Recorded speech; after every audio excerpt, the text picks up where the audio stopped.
Hey everybody, what's going on? It's Frankie B and doing something a little different today. As you can see, I'm actually breaking out the old, one of my light tables. This one is a more portable, smaller version. I have another one that's roughly a little bigger than 11 by 17, which I use on my interior comic pages. This assignment right now is a patch design that I was commissioned by a client. Now, I'm doing some different things here. One of the things is that usually when I would do my patch art, I would use the Canson, which I love. You know, it's just basic. Actually, this is the wrong one. This is for the layout pages, but they have one that's more of a 2-ply kind of Bristol, 8.5 by 11. In which case, I would do like one side with the patch pen on the side because it's like 4 by 4, and then I would have room for another one. Again, in previous videos, I've stated that I'm a person who I like, you know, I hate wasting stuff. And the thing about it is when you're working as a commercial illustrator in freelance life, you begin to look at your overhead and you just don't want to be wasting a lot of material. You want to try to use as much of your material as you can. So in this instant, I don't have any of the Canson Bristol. One of the reasons is that, you know, I'm not doing a lot of patchwork these days, here and there, but not too much like I was doing before. So I've kind of slowed down on getting that kind of paper. So what happened was I was digging around and I actually found some nice white kind of Bristol paper that my wife Jess had picked up for me as a gift.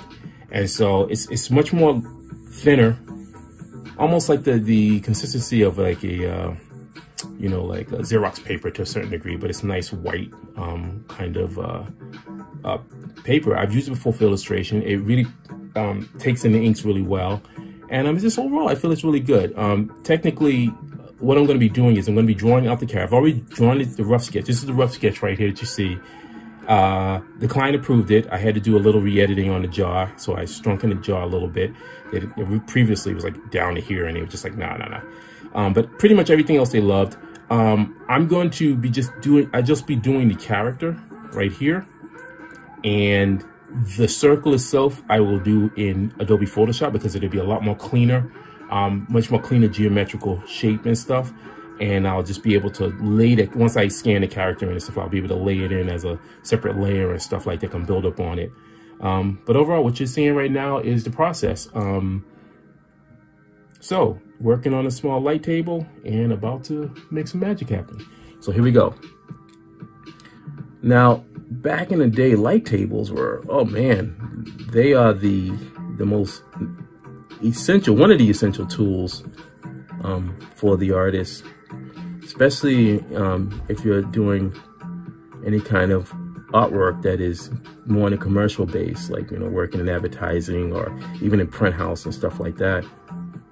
You know, when you want to be able to do speedy, like taking something and then replicating it, you know, taking a sketch or something and then, you know, getting it onto another paper or something, you definitely want to have a device like this.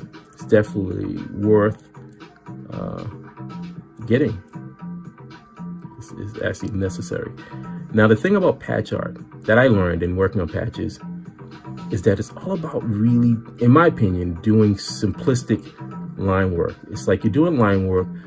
Some people can get kind of detailed in their stuff, but again, you know, you don't want it to get so busy that you can't, you begin to lose a lot of just interesting things. I tend to try to find that balance in there where, you know, I want the people to be able to see the character. I want the line weight to be nice and powerful, but also I want color. This is one of those instances where color really to help how the character looks. I'm actually gonna fix that. Yeah, I fixed his hair a little bit, did a little editing myself. I don't like the way that hair looked. So now I'm just laying down lines.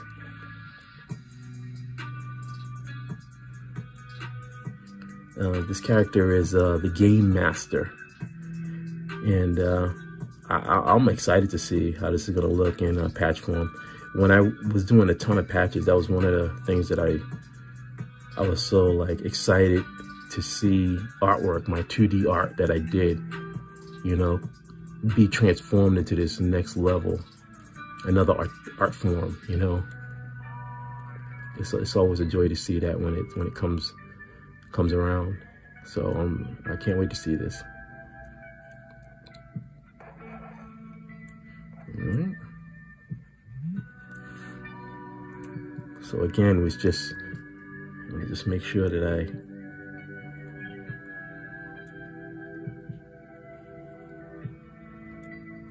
get this character right here. You know, with the stuff that I did for patches, I wanted to make sure that the line art's nice and clean.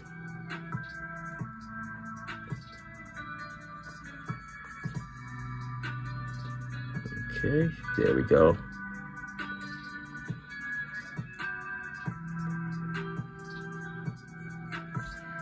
I don't know if I want to have all black. Nope.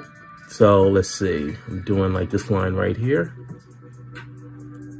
All right. There we go.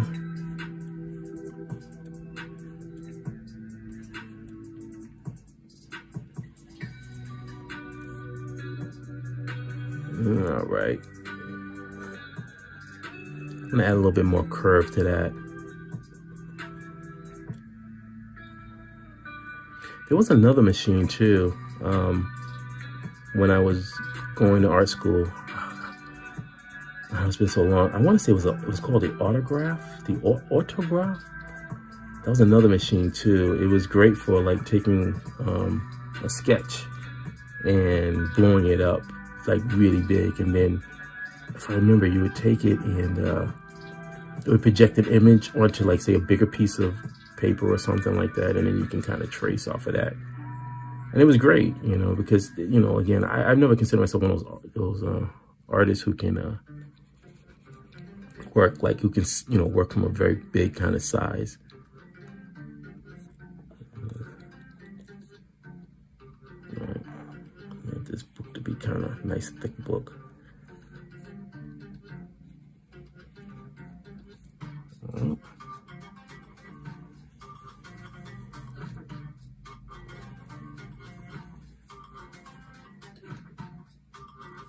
All right, here we go. Definitely wanted to do it as a nice thick book. Okay.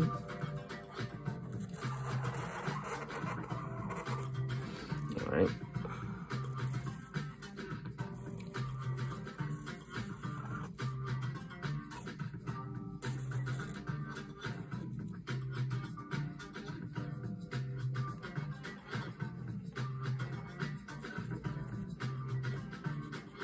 Boy, it was one point where I was doing so many. It's like in 1 year, I had a year of just patchapalooza. I was doing so many patches, and I mean the range of patches that I was doing were insane. From like, you know, cartoon to like actual vehicles. And yeah, it was pretty cool, you know. I haven't really done a lot of patches in a couple of years now.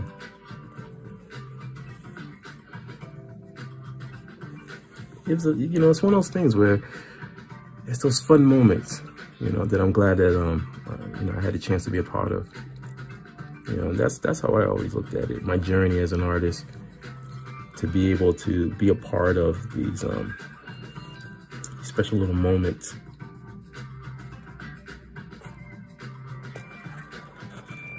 Have a chance to really push my skills and create really cool things.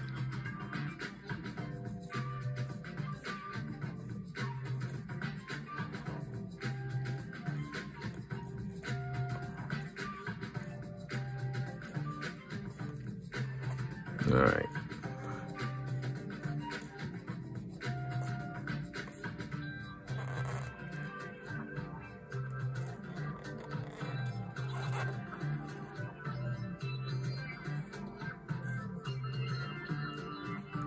And then what I'm gonna do is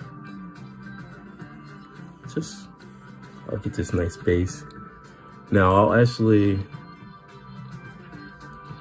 do like a light line, keep it in pencil, just so I'll have something to, when I actually put the, actually, you know what, why not? Maybe I will ink this in. That's how it changed. I think I could probably pull it off. But then I'll still go in and use Photoshop to put in like a more cleaner, sharper one in when it comes down to working on. See, look at that, the perfect circle. Because the whole point is that, you know, you don't want to be laboring over something that, you know, this is where you use technology. If you can do a really good circle in Photoshop, then use it. There's no shame in that. I'm not, you know, I think sometimes it's that sense where you're trying to make yourself into this great artistic whatever, and it's like, yeah, I'm a commercial illustrator, you know, I'm paid to do a job, and I want to make sure that the client gets the product at a reasonable time, you know. All right, let's get this real nice. A little line down there. We'll call it the Gamemaster. Gamemaster patch art, and then say start. So now I'll put like, because I'll be able to wrap this one up.